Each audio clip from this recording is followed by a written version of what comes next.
Olá, seja muito bem-vindo a mais um vídeo aqui do nosso canal. Eu sou Patrícia Dolabella, sou psicóloga e eu tô aqui para te dar ferramentas para facilitar a sua relação e a sua educação com os seus filhos. Hoje o nosso tema é tão bacana, eu quero falar com você sobre 10 atitudes que você pode ter aí no seu dia a dia que vão irritar o seu filho e provocar comportamentos de desobediência nele. Você acredita que nós podemos fazer isso? Nós somos capazes sim de irritá-los e fazer com que eles desobedeçam ainda mais? Então vamos junto que eu quero te contar como isso vai funcionar.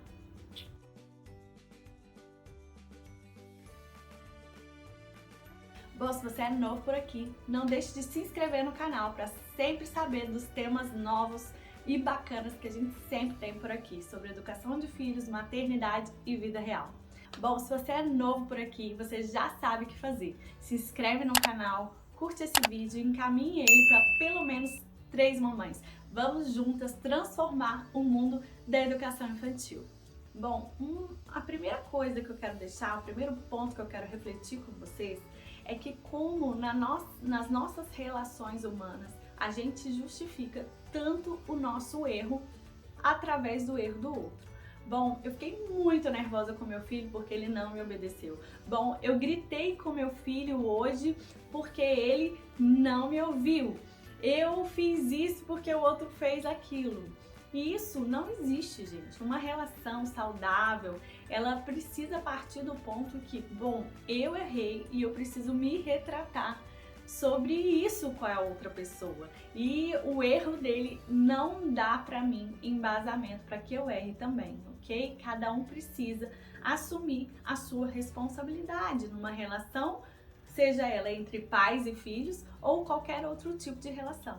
Isso é importante quando a gente pensa sobre isso no olhar da maternidade, da paternidade, porque às vezes a gente construiu um ideal de que pais são autoridades supremas que não erram ou se erram não podem pedir desculpa para não dificultar a relação de respeito. E eu quero te dizer que você fique muito tranquilo em relação a isso. Respeito não tem nada a ver com não pedir desculpa, com não se retratar.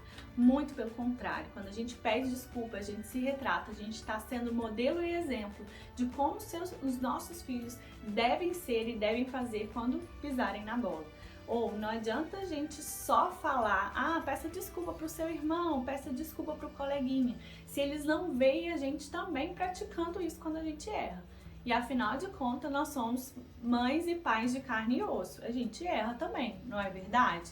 Então é importante que a gente se humanize nessa relação mãe-filho, pai-filho. E não partamos do princípio que somos super-heróis, super-poderosos, que mandamos e fazemos e acontecemos.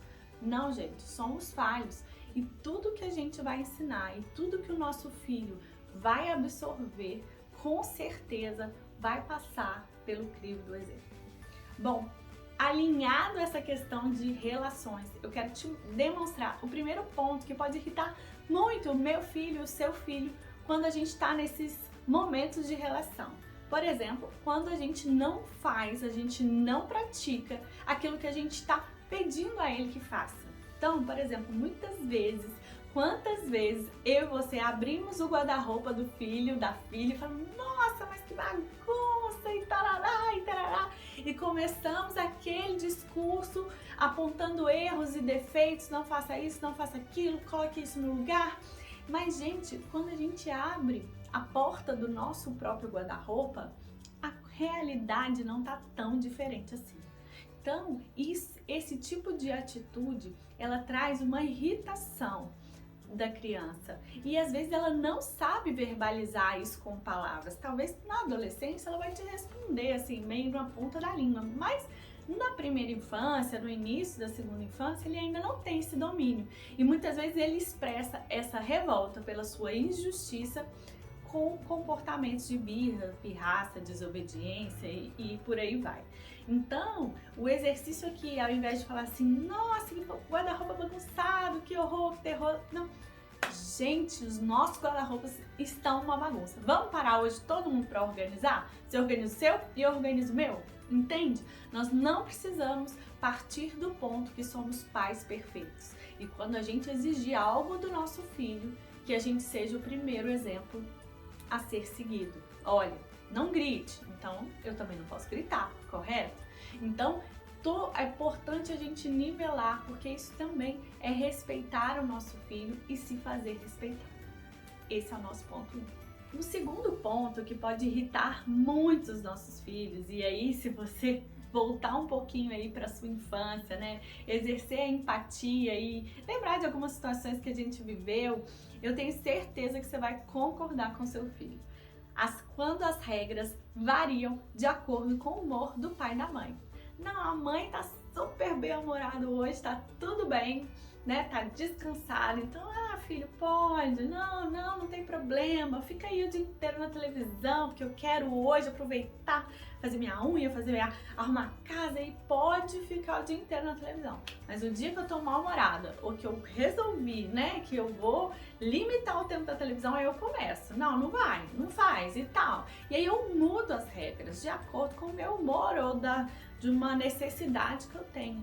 Gente, a gente precisa ser coerente e conciso com aquilo que a gente propõe como educação aos nossos filhos. Isso não pode variar de acordo com as circunstâncias, porque a gente vai estar construindo um processo de educação falho, cheio de buracos, onde cedo ou mais tarde esses conceitos eles não vão perdurar na vida dos nossos filhos.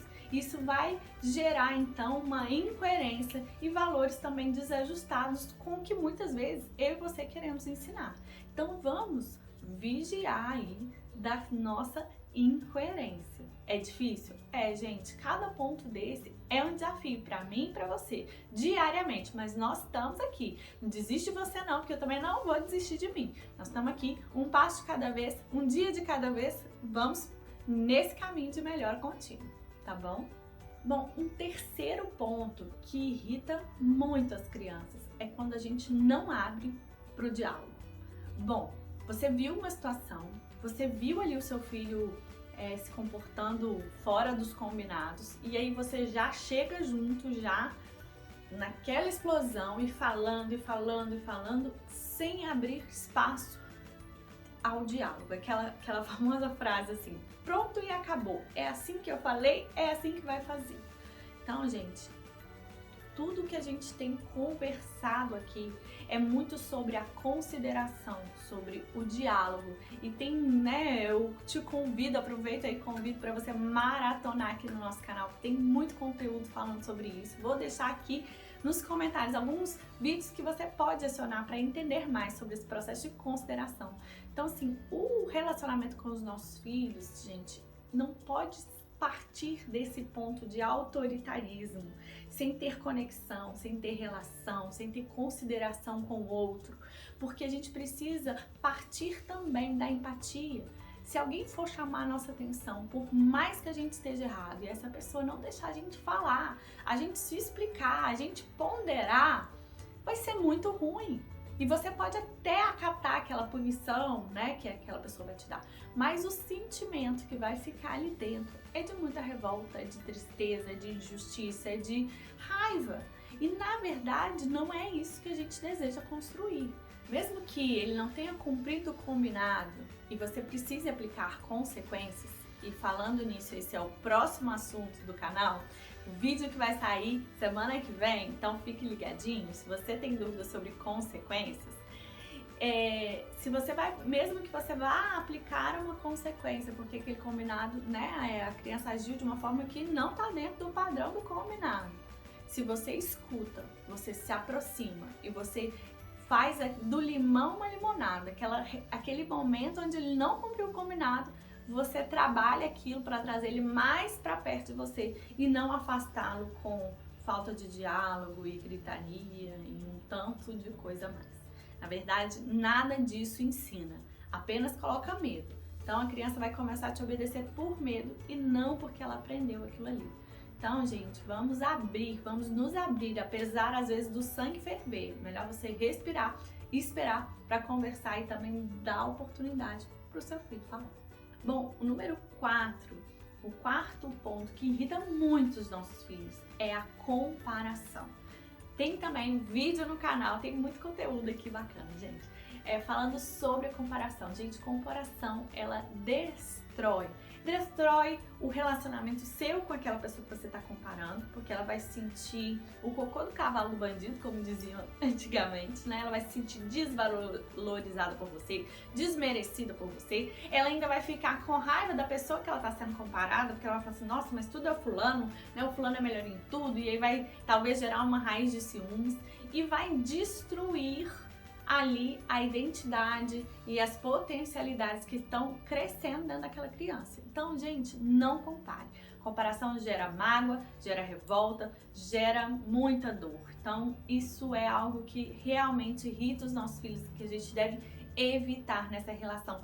Principalmente no momento da correção, que já é um momento difícil, né? Que você já vai chamar a atenção, você já vai falar uma coisa que provavelmente ele não vai gostar muito de ouvir. Então, não compare ninguém com ninguém. Agora, se você for comparar, eu já tenho vídeo aqui também sobre isso, eu quero te ensinar. Compare o seu filho a ele mesmo. Ó, você lembra aquele dia que a gente combinou e você cumpriu o combinado? E aí, qual foi a consequência de você cumprir o combinado? A gente fez isso, a gente fez aquilo, mas hoje você não cumpriu o combinado. Então, a consequência vai ser diferente, não vai ser tão bacana, não vai ser legal. Mas é o resultado daquilo que você, meu filho, está escolhendo. Então, se você for comparar, compare ele a ele mesmo. Bom, o quinto ponto é falta de tempo com o seu filho. Gente, a gente anda tão corrido, né? A gente anda com tanta tarefa, com tanto compromisso, com tanta agenda lotada, que muitas vezes o que importa, o que é essencial, tem ficado sem o seu devido tempo. E aí, à medida que as crianças vão sentindo essa falta de atenção, essa falta de tempo, essa falta de momento com você, ela vai se comportando mal, porque assim você dá atenção para ela, não é mesmo? Você para o que está fazendo para chamar atenção, para brigar, então é uma forma dela ter a sua atenção. Então é muito... Às vezes tem mães que falam assim, mas eu chego em casa e meu filho começa a se comportar mal. Mas quando eu tô assim, ele é diferente quando tá comigo. Avalie se você tem dedicado tempo suficiente para estar com ele, para que ele não precise te chamar a atenção de outras formas negativas. Que você está valorizando o que tem de bom, curtindo o tempo com ele, enchendo o potinho de amor dele todos os dias. Então isso vai fazer também com que o comportamento do seu filho se altere e muitas vezes vai ser um comportamento desobediente, para que você olhe para ele e dê atenção. O ponto 6 é um ponto assim extremamente importante, eu vou dizer assim que é um mal que está se alastrando nesse século, nesse momento que a gente está vivendo, que é quando a gente resolve dar mais atenção ao resultado do que ao esforço.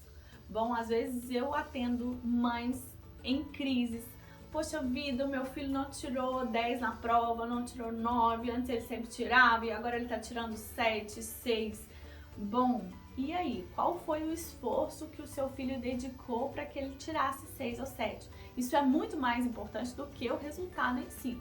Então, nesse momento eu quero convidar a você a avaliar. O seu filho se dedicou, ele estudou, vocês estudaram juntos e tudo, e aí aconteceu que naquele dia ele ficou muito nervoso ou realmente passou do entendimento dele, ele não tinha entendido bem a matéria e tirou uma nota baixa.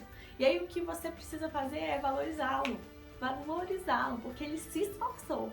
Ele não atingiu o resultado que ele gostaria, que você gostaria, mas ele se esforçou. Diferente, é claro, de uma situação onde ele não se esforça e aí, consequentemente, o resultado vem. Entende, gente? Então, muitas vezes a gente tá muito de olho no resultado. Puxa vida, mas esse quarto tá todo desorganizado, você não arrumou a cama direito, mas o seu filho se esforçou, né? Eu conto, quem é antigo aqui no canal sabe que os meus filhos de 2, de 4, de 6, eles arrumam a própria cama. Mas é claro que eles não vão arrumar a cama com a mesma qualidade que eu vou arrumar a cama. Então, nesse momento, o que eu tenho que avaliar e o que eu tenho que estimular, parabenizar, curtir é o esforço de cada um, o esforço dos de 2 anos para estender a cama, para organizar os bichinhos, o esforço do de 4 anos, que tem que ser maior do que o de 2, né, gente? para arrumar e ter o seu resultado, e o esforço desde 6 também precisa ser maior e a qualidade consequentemente vai ser maior. Mas não importa o resultado em si, se a cama ficou mega esticada ou se ficou como eu faria. O que importa é o esforço que eles fizeram para atingir o resultado que eles atingiram. Então, eu quero te ensinar isso, né? Então, isso irrita muito quando você se esforça muito, não tem um bom resultado e ao invés de você ter o apoio de quem você ama, você tem uma crítica, um julgamento. Isso afasta as crianças. Também instaura ali um sentimento de injustiça que não é o ideal para a relação de vocês. Então, vamos tirar esse velho hábito de resultado do nosso discurso, combinado? Bom, gente, o 7º ponto é aquela coisa assim, ora eu sou permissivo demais, aí eu deixo, porque eu tô trabalhando muito, porque eu tô me sentindo culpada, porque tá acontecendo tanta coisa, eu deixo, sou permissiva. No outro dia eu falo assim, poxa vida, não posso ser tão assim, então eu vou pro autoritarismo. E a criança não entende a regra.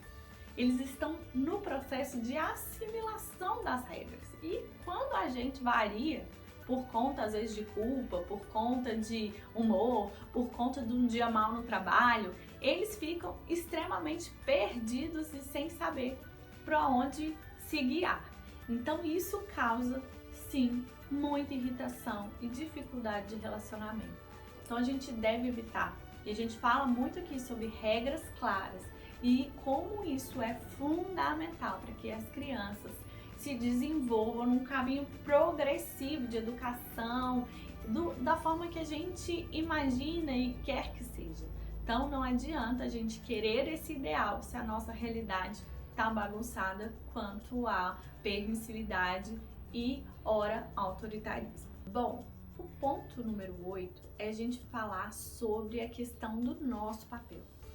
Quantas vezes a gente vive o dilema, será que eu vou mesmo colocar limite? Bom, será que eu vou perguntar a hora que ele vai sair, a hora que ele vai chegar, com o que ele tava, com o que ele tá falando no celular? Gente, nosso papel como pai e mãe é limitá-los, é colocar margem, né, até que eles adquiram autorresponsabilidade, autonomia, responsabilização, mas isso é um caminho longo a ser construído. Enquanto isso, nós temos que sim vestir, né, esse papel, estar ali presente com eles, sem autoritarismo, sem permissividade, como a gente falou no ponto anterior. Mas a gente não pode ter dúvida de que o nosso papel é sim colocar limites. E quando a gente não está nesse lugar de colocar limites, a gente pode pensar que estamos amando o nosso filho, mas a sensação é de muita liberdade, que ninguém está tomando conta de mim, que ninguém está cuidando de mim, e muitas vezes esse tiro sai muito pela culatra, porque a gente precisa entender sim que limitar é o nosso papel e limitar é amar. Bom, ponto número 9, a gente já está caminhando aí para o final, e eu quero falar tão importante quanto o dia a dia e todos esses pontos é que quando a gente for chamar a atenção, aplicar as consequências, isso seja feita de forma respeitosa, firme e gentil. Porque quando a gente ultrapassa, a gente grita, a gente esbraveja, a gente é ríspido, a gente agride, isso vai totalmente contra os alicerces da educação e do coração dos nossos filhos. São nesses pequenos detalhes do dia a dia que a gente vai perdendo os nossos filhos de vista. Às vezes eu vejo algumas pessoas falando assim, nossa, o meu filho chegou na adolescência e eu o perdi, eu não consigo mais me conectar com ele. Mas, gente, isso não acontece assim, chegou na adolescência e pronto. Isso vai minando aos poucos, e essa sensação de agressão, essa sensação de humilhação, ela é altamente destrutiva. Ela causa até um isolamento por parte da criança, ela não querer compartilhar algumas coisas, para que ela não vivencie aquilo que ela está acostumada a vivenciar. Então, vamos chamar a atenção? Vamos, mas com muito respeito, firmeza e gentileza. São dois alicerces que andam sempre de mãos dadas.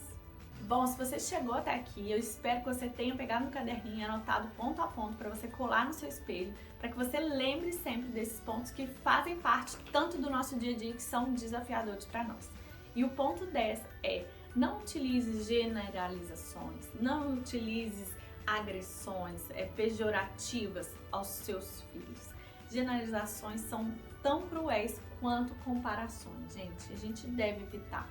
Então, nossa, você não é todo mundo, você é igual o fulano, nossa, tá todo mundo aqui fazendo bagunça, tá todo mundo desobedecendo. Não, a correção ela é individual, ela é particular, cada um tem o seu ponto a melhorar e ela deve ser feita com muito cuidado, sem generalizações. Gente, esse foi o nosso vídeo de hoje. Eu, como você, sou mãe em crescimento, então eu quero mais uma vez te encorajar, a viver essa relação, dando o seu melhor a cada dia. E se precisar começar de novo, parar, respirar, hoje o dia não foi bom, não desiste não. Amanhã vai ser diferente, tá bom? Eu tô aqui para te incentivar e para dizer que nós estamos juntos nesse caminho de ser a nossa melhor versão de pai e de mãe. Estamos juntos, eu te espero no nosso próximo vídeo aqui do canal. Tchau, tchau!